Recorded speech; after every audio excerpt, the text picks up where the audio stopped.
바울은 이 로마의 시민권이 있었습니다.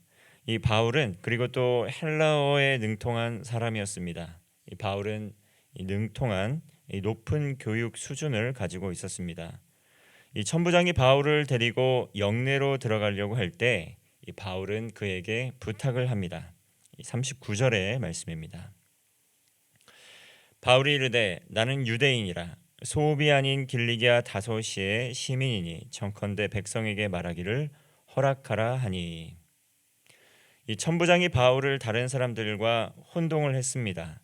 그러자 바울은 자신이 누구인지 다시 자세히 이야기합니다. 이 바울은 자신이 유대인이며 또 길리기아 다소의 시민이었다 이렇게 고백하고 있습니다. 이것은 어떤 의미가 있는지 제 말씀을 드리겠습니다. 이 다소는 학문과 문화로 유명한 도시였습니다. 유명한 대학도 있는 곳이 바로 이 다소였습니다. 그리고 다소에서는 이 많은 철학자들이 배출되고 또 소아시아의 이 아덴이라고 불릴 만큼 또 학문이 발달한 곳이라고 합니다. 그리고 다소는 이 로마의 속주였기 때문에 이곳에서 태어나면 자연스럽게 로마의 시민권을 얻었다라고 이야기하고 있습니다. 이 바울이 로마의 시민이라는 것, 또 길리기아 다소 출신이라는 것, 이것은 이 자신이 천부장이 생각하는 것과 같이 이 역도가 아니다, 이 반란자가 아니다, 반역자가 아니다라는 것을 강조합니다. 이 천부장은 이 바울이 소요를 일으키는 것을 보고 이 반역자, 이 반란자, 또 최근에 들었던 어떤 사람과 혼동을 했던 것 같습니다. 그러자 바울은 자신은 그런 사람이 아니고 유대인이고 또 높은 교육 수준을 가졌고 또 헬라어에 능통할 뿐만 아니라 로마의 시민권자이기도 하다 하면서 자신의 신분을 또 밝힌 것입니다. 그런 바울이 계속해서 스스로 만난 그 예수 그리스도를 직접 증언합니다. 3절 말씀입니다. 22장 3절입니다. 나는 유대인으로 길리기아 다소에서 났고 이 성에서 자라 가말리엘의 문화에서 우리 조상들의 율법의 엄한 교육을 받았고 오늘 너희 모든 사람처럼 하나님께 대하여 열심히 있는 자라. 이처럼 바울은 가말리엘의 이 당대 최고의 학자인 유대교 최고의 학자인 가말리엘의 문화에서 정통 율법 교육을 철저하게 받은 사람이다 이렇게 고백하고 있습니다. 다른 유대인 못지않게 모세의 율법에 정통한 사람이었다는 것입니다. 유대인들이 계속 이야기한 것은 무엇입니까? 바울이 율법을 부정하고 또 율법을 거부하고 이 사람들이 율법의 그 도를 지키는 길에서 멀리 떨어지도록 잘못된 가르침을 하고 있다고 유대인들은 이 바울을 오해했습니다. 그러나 바울도 하나님의 말씀에 능통한 하나님의 사람이었다는 것, 그리고 지금 바울을 핍박했던 사람들, 그 사람들과 다르지 않은 사람이었음을 지금 이야기하고 있는 것입니다. 또 이러한 것을 다른 대제사장들과 장로들도 목격을 했다. 다 이야기하고 있습니다. 그런데 바울은 이 다메섹 형제들에게 가는 이 형제들에게 전달할 공문을 받아가지고 거기에 있는 그리스도인들을 결박해서 또 예루살렘으로 잡아와서 형벌을 받게 하려고 다메섹으로 떠나던 중에 있었던 일을 이야기합니다. 바울은 다메섹으로 가는 길에서 부활하신 예수 그리스도를 만난 것입니다. 6절과 7절 말씀입니다. 가는 중 다메섹에 가까이 갔을 때 오정쯤 되어 호련히 하늘로부터 큰 빛이 나를 둘러 비치매 내가 땅에 엎드려져 들으니 소리가 있어 이르되 사울아 사울아 내가 왜 나를 박해하느냐 하시거늘. 바울은 하늘로부터 큰 빛을 보았습니다. 그리고 그 빛으로 인해서 이 바울은 엎드려져서 아무것도 할 수 없었습니다.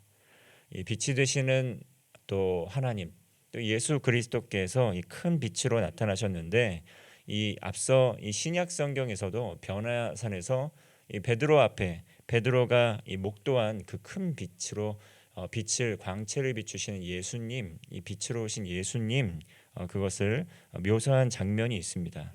이처럼 예수님께서는 하나님과 동등된 분이시고 또 하나님이셔서 좀 거룩한 분이십니다. 그리고 놀라운 광채를 바라시는 분이라는 것입니다. 이러한 예수님을 실제로 목격했던 바울의 증언입니다. 그때 부활하신 예수님께서 나타나셔서 왜 예수 그리스도를 박해하는지 이 바울에게 물으신 것입니다. 당시 바울과 함께 있었던 사람들은 빛을 볼 수는 있었지만 아무런 소리를 듣지 못했습니다. 사울아, 사울아, 내가 왜 나를 박해하느냐? 나는 내가 박해하는 예수 그리스도다. 이렇게 밝히신 것입니다. 예수님께서는 바울에게 이 다메섹으로 돌아가서 해야 할 모든 것을 가르쳐 줄 사람을 만나서 주님의 일을 할 수 있도록 하셨습니다. 이러한 경험을 통해서 사도 바울은 완전히 삶이 이 180도 변화되게 됩니다. 예수님을 믿는 사람들을 박해했던 사람, 또 예수님을 적극적으로 대적했던 사람에서 예수님을 실제로 인격적으로 만나고 또 실제로 이 삶의 체험을 통해서 부활하신 예수님을 만나고 완전히 변화된 삶을 살았다는 것입니다. 큰 빛을 보고 바울이 이때 잠시 눈이 멀어서 잘 앞을 보지를 못했습니다.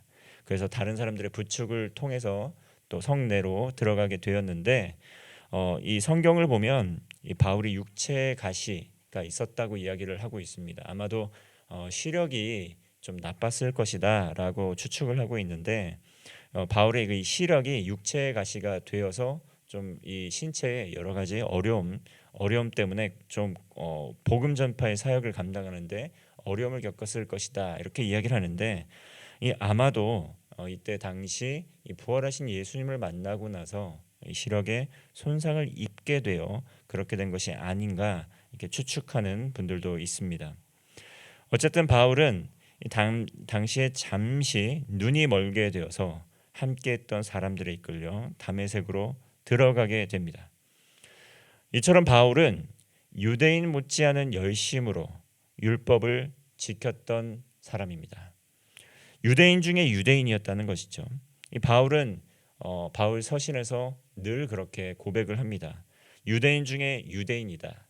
그리고 베냐민 지파의 또 사람이기도 하고 또 가말리엘 문화에서 정통 율법 교육을 받기도 했다라고 이야기를 하고 있습니다.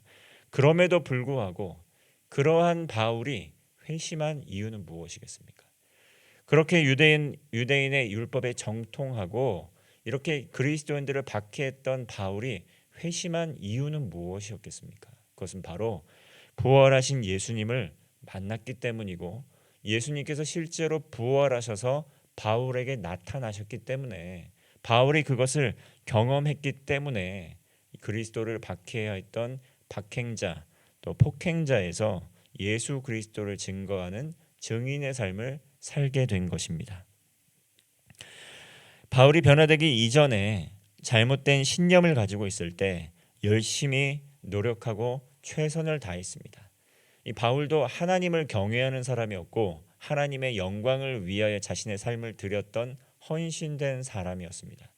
그런데 잘못된 신념을 가지고 있었기 때문에 열심히 노력했고 최선을 다했기 때문에 이 복음 전파의 사역을 방해하는 방해자로 쓰임을 받았다는 것입니다.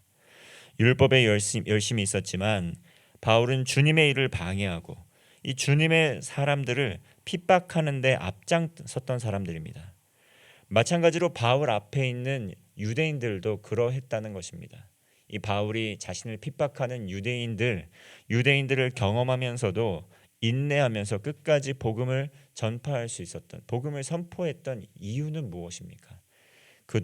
바울도 그러한 유대인과 같은 삶의 자리가 있었다는 것을 기억했기 때문입니다.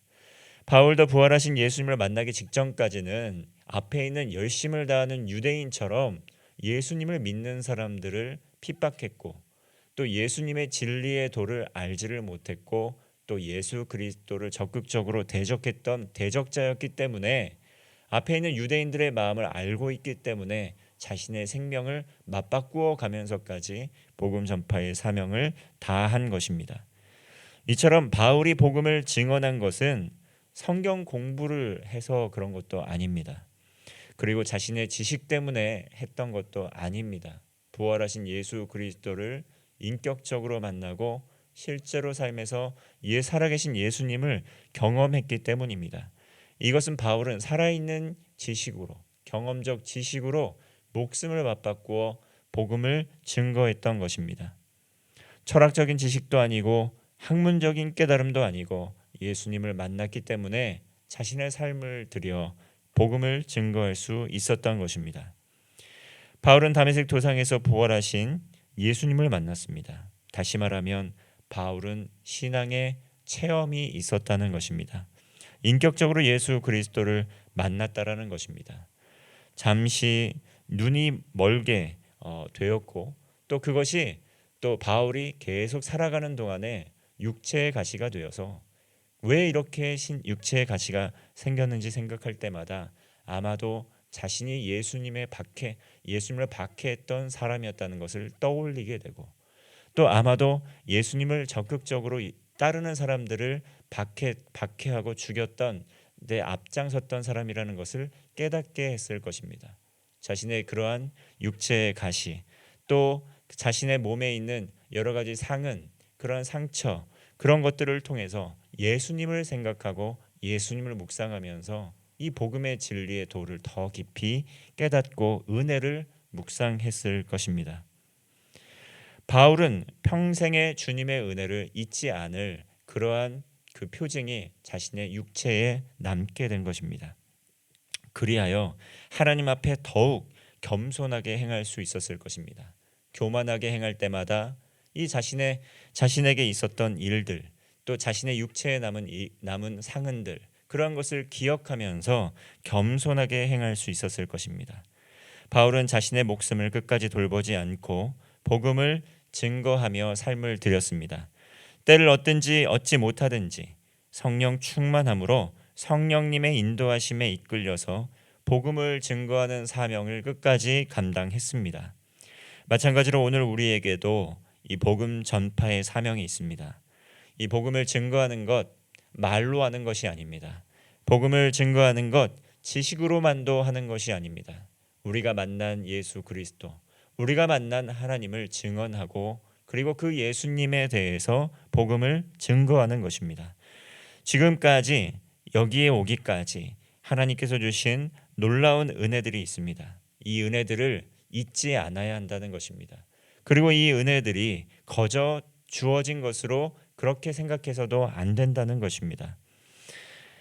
어느 곳에 있든지 무엇을 하든지 사도 바울과 같은 마음, 그러한 믿음으로 성령 충만하여서 우리가 만난 주님에 대하여 증언하고 또 하나님 나라의 복음을 증거하는 복된 성도가 되시기를 바랍니다. 기도하겠습니다. 지금도 역사하시고 살아계신 하나님, 성령 하나님께서 우리가 어디를 가든지 무엇을 하든지 늘 함께하여 주심을 믿습니다. 바울이 자신의 목숨을 위협받는 상황 가운데서도 그 만난 하나님, 그 만난 예수 그리스도를 목숨을 걸고 복음을 증언하며 자신의 복음 전파의 사명을 잘 감당했던 것들을 보게 됩니다. 예수님께서 부활하신 것은 실제합니다. 예수님께서 부활하신 것은 사실이었습니다. 진리였습니다.